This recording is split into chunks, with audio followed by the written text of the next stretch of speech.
Kumpulan pertama kanak-kanak Gaza tiba di Itali untuk rawatan.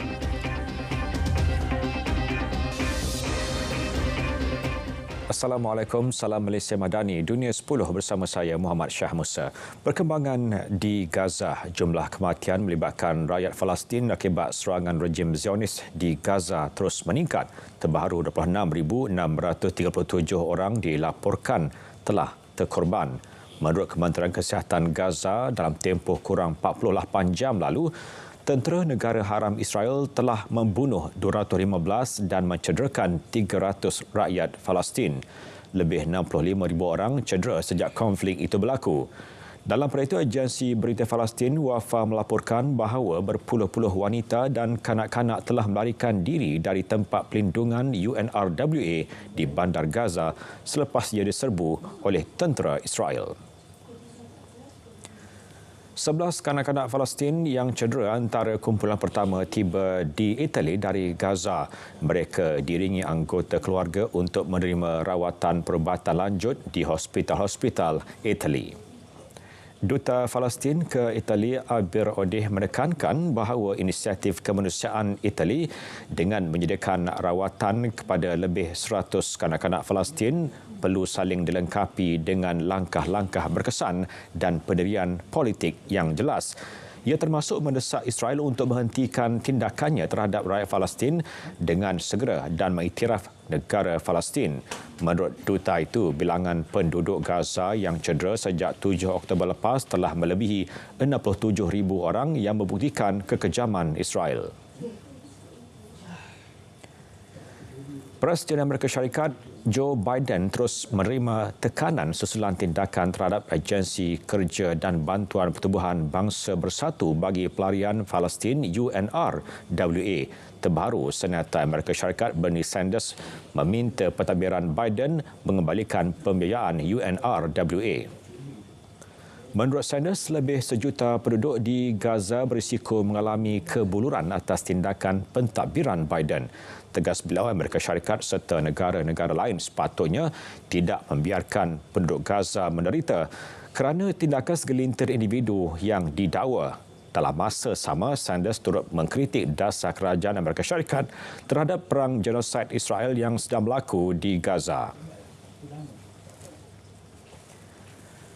Sementara itu, di Beirut berpuluh-puluh orang mengadakan bantahan di luar Agensi Pertubuhan Bangsa Bersatu bagi Pelarian Palestin UNRWA. Bantahan itu bagi menentang keputusan beberapa negara menggantung pembiayaan terhadap badan amal berkenaan.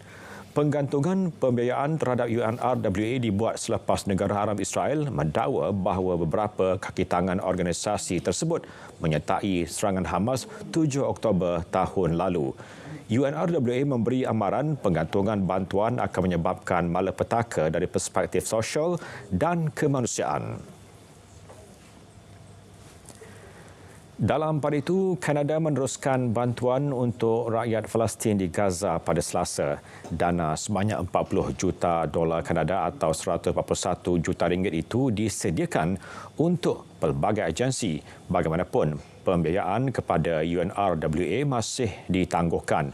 Sebahagian besar wang itu akan disalurkan kepada agensi-agensi PBB dengan program makanan sedunia menerima jumlah terbesar iaitu 16 juta dolar Kanada. Turut menerima bantuan ialah UNICEF, WHO, ICRC dan OCHA.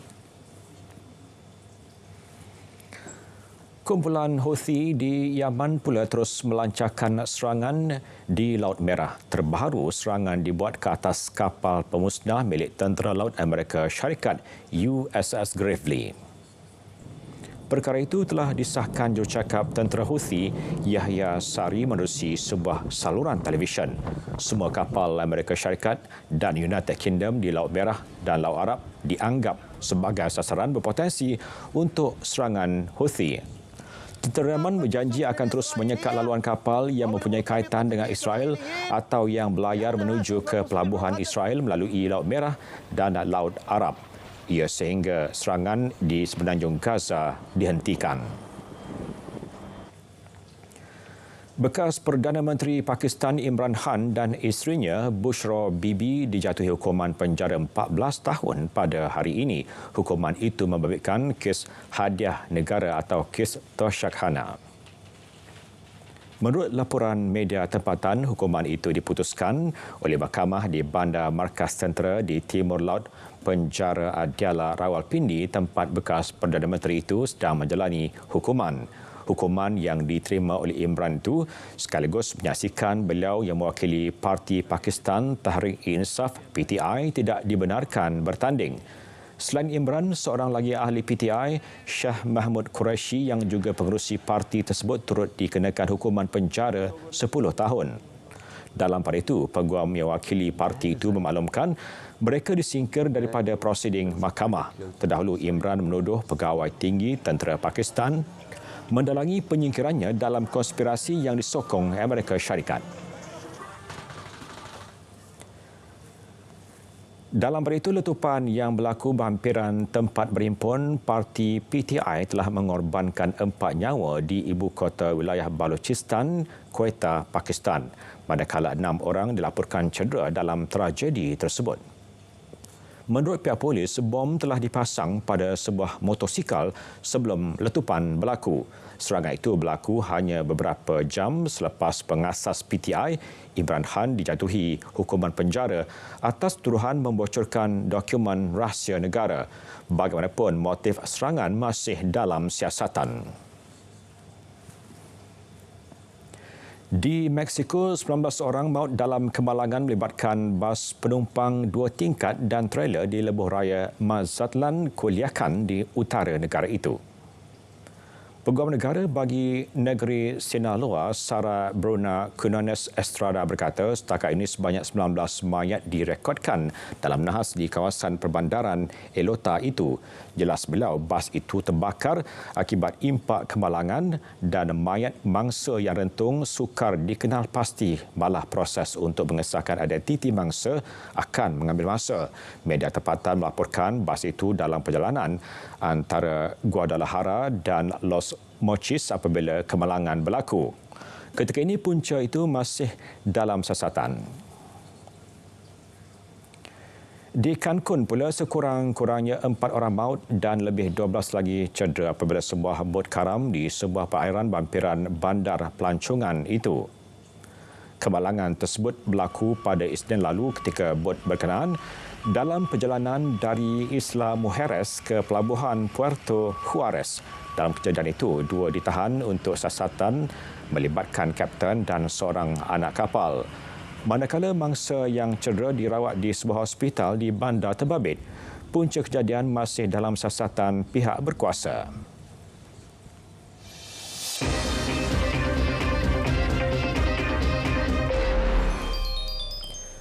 Perwakilan asing di Malaysia menzahirkan ucapan tahniah kepada Kebawah Duli Yang Maha Mulia Sri Paduka Baginda Yang di-Pertuan Agong ke-17 Sultan Ibrahim Ibni Almarhum Sultan Iskandar yang selamat berlafaz sumpah memegang jawatan sebagai Yang di-Pertuan Agong ke-17. Kedutaan Amerika Syarikat hari ini berkongsi poster Yang di-Pertuan Agong dan Raja Permaisuri Agong di platform X Kedutaan bersama dengan ucapan tahniah.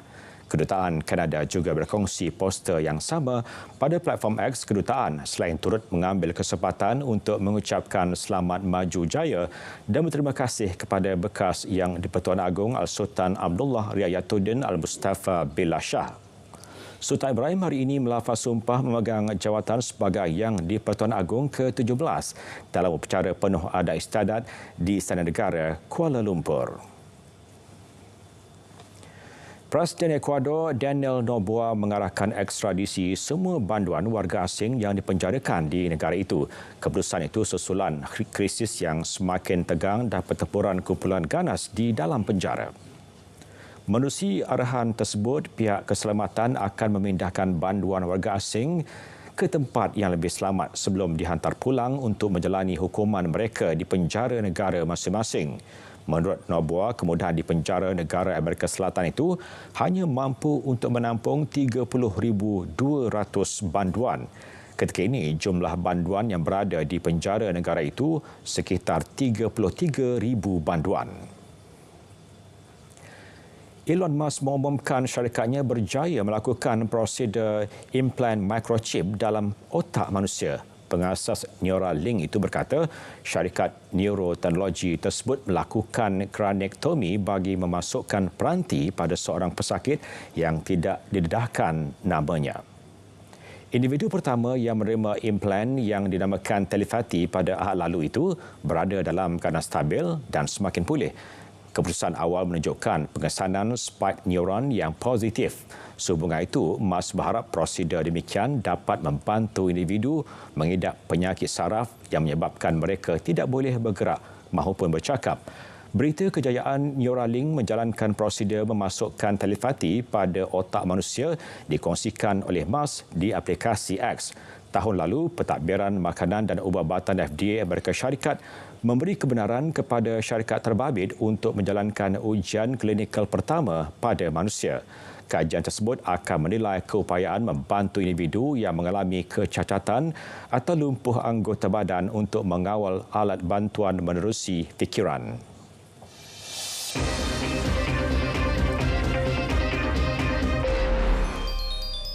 Sukan bola sepak Piala Asia, Korea Selatan mara ke suku akhir selepas menewaskan Arab Saudi 4-2 menerusi penentuan sepakan penalti. Pertembungan 16 pasukan terbaik sebelum itu diheret ke masa tambahan selepas kedua-dua terikat seri 1-1. Saingan berlangsung di Stadium Education City menyaksikan Arab Saudi memecah kebuntuan jaringan menerusi Abdullah Radif pada minit ke-46. Keampuhan benteng pertahanan skuad kendalian Roberto Mancini selepas itu berjaya menggagalkan usaha Korea Selatan memperoleh gol penyamaan. Namun gawang Arab Saudi akhirnya bolos pada minit-minit akhir babak kedua hasil jaringan Chu Gyo-sung sekaligus mengheret perlawanan ke masa tambahan. Tiada jaringan terhasil selepas itu memaksa pemenang ditentukan menerusi penentuan sepakan penalti.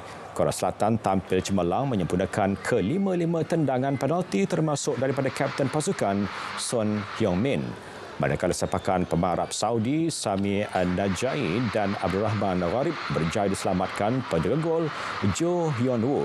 Korea Selatan akan berdepan Australia di suku akhir pada Jumaat. Satu lagi pertembungan menyaksikan Uzbekistan mara ke suku akhir selepas menewaskan wakil terakhir ASEAN Thailand 2-1 di Stadium Ma'al Janub. Gawang Thailand bolos pada minit ke-36 apabila percubaan Aziz Bektorgun Boev berjaya menewaskan penjaga gol Patiwat Kamai. Skuad Gajah Perang menyamakan kedudukan menerusi pemain gantian Supacok Suracat pada minit ke-58 sebelum jaringan Abu Sobek Faizullaev pada minit ke-64 mengesahkan kemenangan Uzbekistan. Perlawanan ini dikendalikan pengadil elit negara Muhammad Nazmi Nasaruddin sambil dibantu dua pembantu pengadil negara Muhammad Zarul Khalil Tan dan Muhammad Arif Syamil Abdul Rashid. Uzbekistan akan bertemu juara bertahan Qatar yang menewaskan Palestin 1-2 di Stadium Al-Bait untuk merebut tiket ke separuh akhir Sabtu ini. Kejohanan Hoki Piala Dunia 5 sebelah FIH 2024.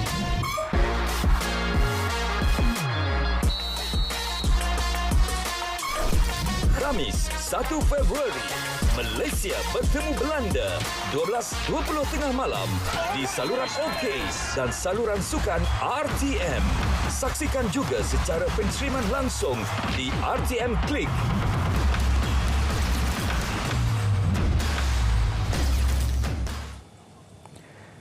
Dunia 10 berakhir di sini. Dari sungai ke segara, Palestin pasti merdeka. Assalamualaikum dan salam Malaysia Madani.